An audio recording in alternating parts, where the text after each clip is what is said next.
Oi, gente, Roberto Relubíscaro aqui. Depois do sucesso absoluto do filme Halloween do John Carpenter, a estrela, a Scream Queen, a rainha do grito, Jamie Lee Curtis, emplacou 3 ou 4 filmes de terror, né? Prom Night, que eu já resenhei aqui, The Fog, o Halloween 2, e agora eu vou falar sobre um slasher que é assim uma espécie de Halloween em um trem, porque é claro, depois do sucesso estrondoso do filme Halloween de John Carpenter, também rendeu uma série de imitações, uma série de cópias, tá? Esse aí é a estrutura bem do filme Halloween, que se trata do Terror Train, em português, não sei como Trem do Terror, talvez, sei lá, o filme de 1980, que tem a participação do mágico David Copperfield. Nos anos 80, David Copperfield aparecia toda semana no Fantástico, com mágicas e tal. Nesse filme, ele é um mágico,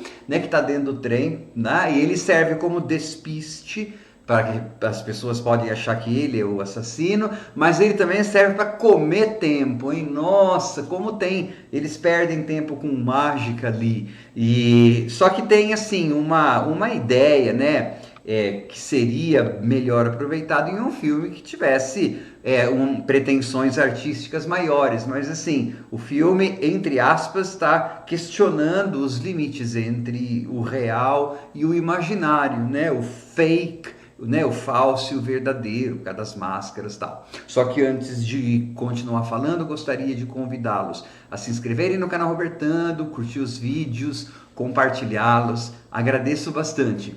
Então, assim, começa com um grupo de jovens universitários pregando uma peça, um trote e um calouro, né? Um trote mórbido e que provavelmente resultaria em cadeia para aquelas pessoas, né? Porque envolve um cadáver. Bom, gente, é um filme de 1980 e ele é mais, assim, indicado para completista slasher. Então eu não vou ficar me preocupando muito com spoiler. É assim, tem um garoto que eles vão pregar a peça nos garotos lá do trote.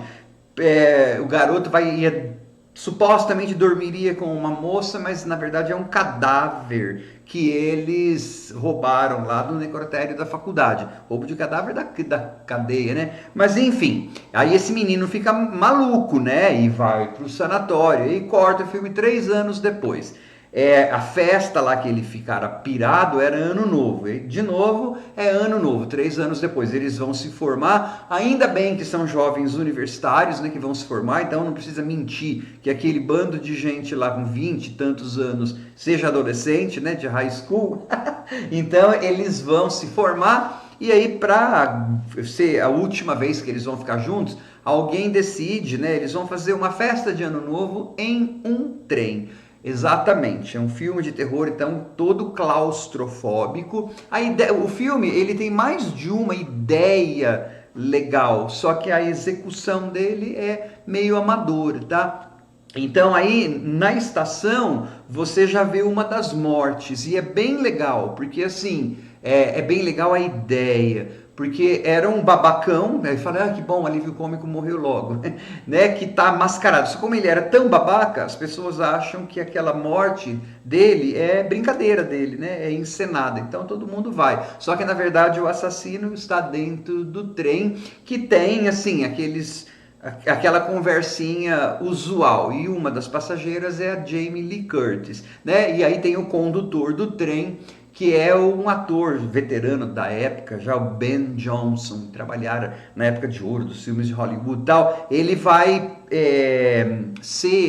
ocupar no filme a mesma narrativa, a mesma função do Dr. Loomis, inclusive no desfecho. Lembra quem que atira no Michael Myers no primeiro filme, né? A Laurie Strode lá do primeiro filme, não. Primeiro filme no sentido do que eu tô dizendo, Halloween, né? A Laurie Strode luta com o Michael Myers, mas quem atira nele é o Loomis. Esse condutor aí do trem, velho, simpático, que é aquele que a gente da plateia consegue se identificar, porque ele é maduro, porque ele é sensato, porque ele não é idiota, né, tal.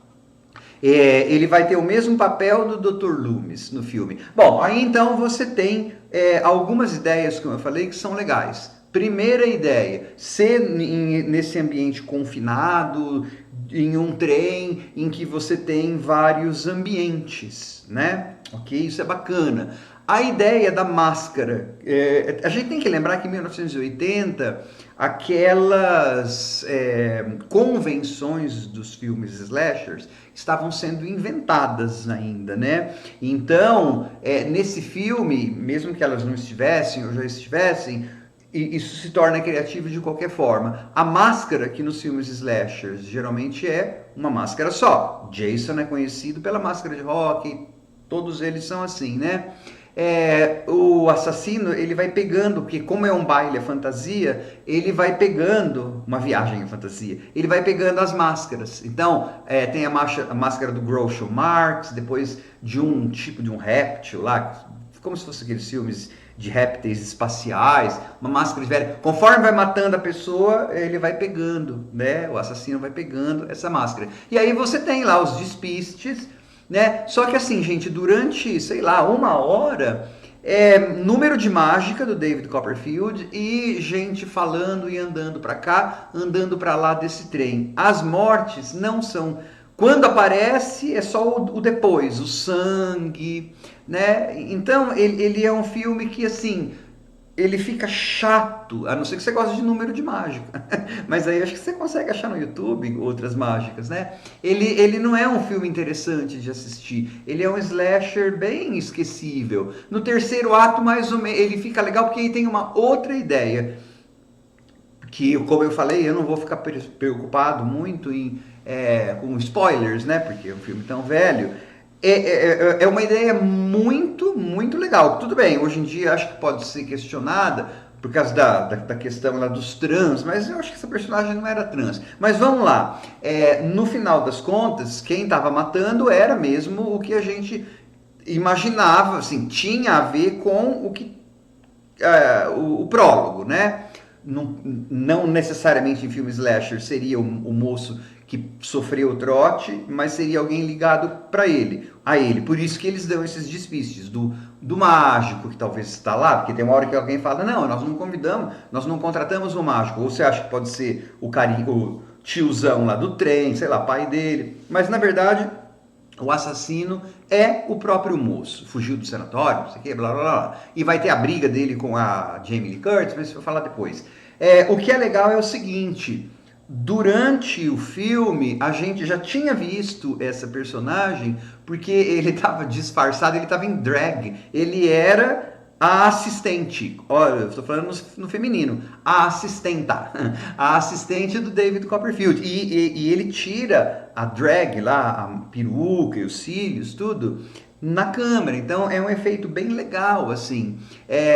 Eu acho que, não sei se é preconceito contra trans, bom, primeiro que foi feito em 1980, e outra que, assim, não lembro que se fala que ele era transexual, aparentemente é um disfarce que ele usou, né? Mas, enfim, eu não vou entrar nessa discussão porque eu não entendo de coisas trans e esse filme foi feito em 1980.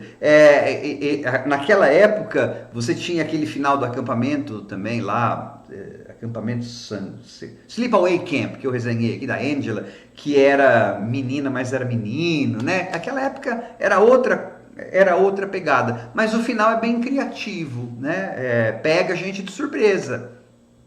Porque você vê aquilo acontecendo, essa transformação sendo feita, de uma personagem que você viu o tempo inteiro e não necessariamente você vai sacar que aquilo lá era um cara, né, que estava vestido de mulher. Só que daí quando, assim, ele vai morrer, né, claro, ele vai cair do trem lá, nossa, pum, acaba o filme. Então o filme acaba assim, né, vup, nem tem nenhuma possibilidade de ter o 2. Acho que depois fizeram aí, não sei. Nunca vi, né? Mas então ele assim, ele é um filme que ele tem, vocês viram, umas 2, 3 ideias legais, só que elas são executadas de maneira amadora e de maneira datada, de maneira antiga. Então não tem morte tão legal, né? Uma ou duas que tem uma facada, não sei o quê. Então não compensa ver, né? Assim, porque essas ideias que eu falei, tem uma morte que acontece na frente de todas as pessoas. Tá, mas mesmo assim essa morte não é espetacular, é só uma ideia que é legal. E de ideias legais o mundo provavelmente está cheio, né? Não, mais um filme de slasher que serviu, né, como início e como molde para outros slashers, mas que, assim, hoje em dia é só mesmo muito se você for completista. Tchau.